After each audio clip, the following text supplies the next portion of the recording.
This is Dr. Simanchal Goyal, and it's been a while since I have posted some new videos, and here you go. It's an important concept that we'll be touching today, the importance of a central 5mm Rhexis, especially in toric lenses and multifocal lenses. What is the significance of a good located, centrally located Rhexis in premium IOLs especially? So as you can see this pictograph, I have drawn an ill-centered rhexis. This is a sagittal section of the bag with zonules and with the multifocal IOL. These steps on the posterior surface of the IOL and the solid blue part depicting the haptics of the IOL. You can see ill-centered rhexis, which after a couple of time after the healing proceeds causes IOL dislocation secondary to unequal capsular contraction. The areas which have more of the part of capsule left and the area with less of the anterior capsular rim causes unequal contraction of the bag in the long term, which results in IOL dislocation from the desired plane. If you have placed the IOL in the center, after a while you will see the IOL has dislocated from its center. This dislocation is very common in multifocal IOLs and the toric IOLs, which can lead to loss of multifocal effect of these lenses, rotation of torics, residual astigmatism, glares and halos in the long run. As you can see, 3 years later, the patient starts to experience all of these problems because of unequal contraction of the bag. That's why it is always advised to make a 5mm Rhexis, especially on the smaller side. You can go even up to 4.5mm of Rhexis, especially in those premium IOLs which are trifocals and torics. So now I'll show you a pictograph that shows a perfectly centered Rhexis that is around 5mm in diameter. So this is post-op day 1, good centration. This is the sagittal view, the ones we are not able to see as surgeons on a slit lamp, but for new surgeons and newbies these points are very important to note. Well-centered Rhexis causes minimal IOL movement and best long-term results. As you can see, the 6mm optical part of the IOL is completely overlapped 360 degrees by the anterior capsule, which causes good long-term stability of the IOL. Plus, there are least chances of PCO formation as well in these cases. So, once few months and years pass by, you can see the capsular bag contracts and the IOL is still in the central location. The center of the rings coincides with the center of the bag. The center of the IOL coincides with the optical center of the eye, and the patient has very good results, very good long-term results. The toric axis still remains in the axis we had planned for, and that is it. That is the most important point you need to take care while you are implanting those premium lenses.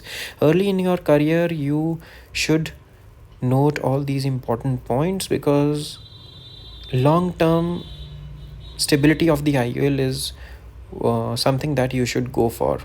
Now coming back to a premium IOL case that shows exactly the same move. Here I am going to implant this patient with the Johnson & Johnson continuous range of vision IOL, that is Synergy, and as you can see it is a 5mm Rhexis. I am not using a Fem2 or a Utratas forceps, I just use a plain cystitome. Mind you, I am continuously asking the patient to concentrate on the light, and just with the plain cystitome I have centered this Rhexis perfectly. This is on the smaller side, must be 4.8 or 4.9 mm, which will, at the end of the case you'll see, will completely overlap the optic of Synergy IOL. The patient, I had operated this patient 9 months ago, and the patient still has 6/6 vision and N6 for near vision. I have sped up the video to 1.5 times its normal speed, and the cataract is soft. It goes like that. This is a risky move for newcomers, aspirating the cortex with the phaco, and especially when the patient is a VVIP patient. The patient was a known patient of mine who had undergone renal transplant, for which he was given some oral steroids for a long period of time, resulting in formation of posterior subcapsular cataract. I'm also going to demonstrate you a very novel move of polishing the anterior capsule. I'm not using those scrapers or anterior capsular polishers. I'll be using I&A for polishing the anterior capsule for some great results and minimal PCO formation. I have zoomed in the video so that you can see the Rhexis completely.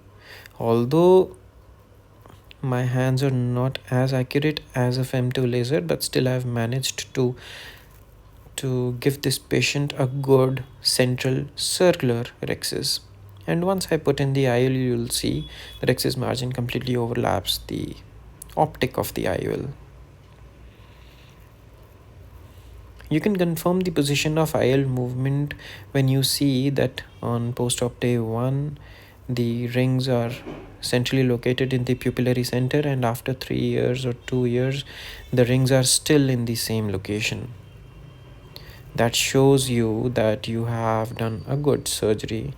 The optical part was not malaligned or has not shifted to any of one location or one quadrant in the eye. Coming to the IOL part, now I'll show you how to put a Johnson & Johnson continuous range of vision IOL in its cartridge.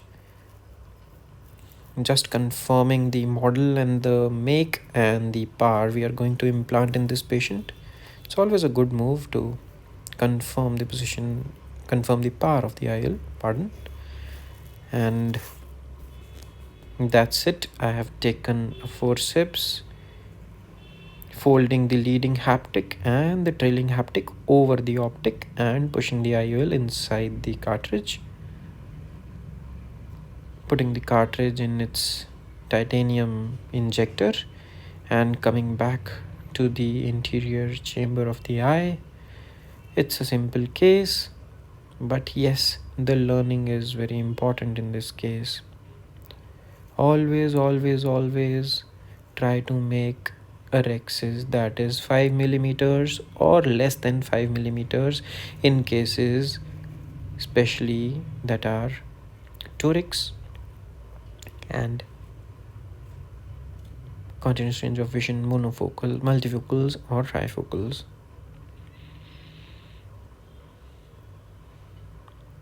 Just notice how the Rhexis margin overlaps the optical area of the IOL.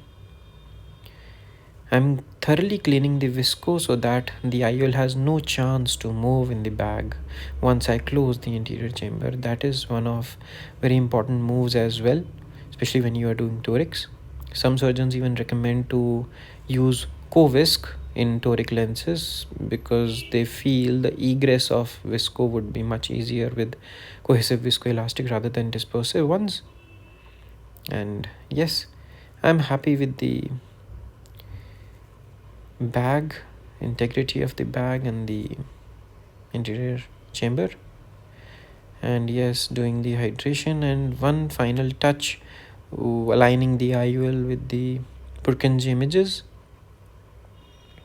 I love to shift the IOL slightly medially, 2 or 3 degrees of medial tilt. Serves the patient really well for those accommodative tasks. And that's it. I hope you like my videos. I just came to know that 90% of my viewers are not subscribers of my channel, so it would be a humble and gentle request for you all viewers that like my channel to please subscribe to my channel. It would really help my channel to grow in future. That's all from my side. Thank you so much. Have a great day ahead.